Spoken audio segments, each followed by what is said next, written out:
సంక్రాంతి పండుగ వచ్చిందంటే కొమరెల్లి మల్లన్న జాతర అంగరంగ వైభవంగా జరుగుతుంది. ఈ టైంలోనే మా ఇంట్లో కూడా బోనాలు చేస్తాము ప్రతి సంవత్సరం కూడా. సంక్రాంతి పండుగ అలాగే బోనాలు చేయడం రెండు ఒకేసారి కాబట్టి మాకు పెద్ద పండగ అని చెప్పొచ్చు. అంతా సందడి సందడిగా ఉంటుంది. అందరం కూడా ఒక్కొక్క పని చేస్తూ ఉంటాము. అత్తమ్మ పూర్తిగా పూజ పనుల్లో ఉంటే నేను మా ఆడపడుచు కొబ్బరికాయలు శుభ్రం చేయడం, అలాగే ఇంటి గుమ్మాలన్నిటికీ కూడా పూలదండలు అయితే కట్టేసాము. ఈ మల్లన్న బోనాలు చేయాలంటే మార్నింగ్ నుండి ఈవినింగ్ వరకు ఏం తినకుండా ఒక పొద్దుండి పూజ అయితే చేస్తారు. పూజ మొత్తం పూర్తయ్యాక దేవుడి దగ్గర ఉన్న ప్రసాదంతో ఒక పొద్దు అయితే ఇడుస్తారబ్బా. ముందుగా అత్తమ్మ మామయ్య తిన్నాక అందరం కూడా దేవుళ్ళని మొక్కుకొని ఆ తర్వాత ప్రసాదం అయితే తింటాము.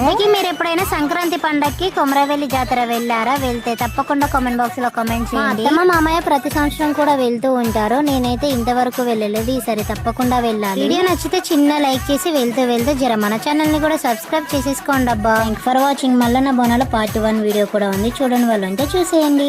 బాయ్.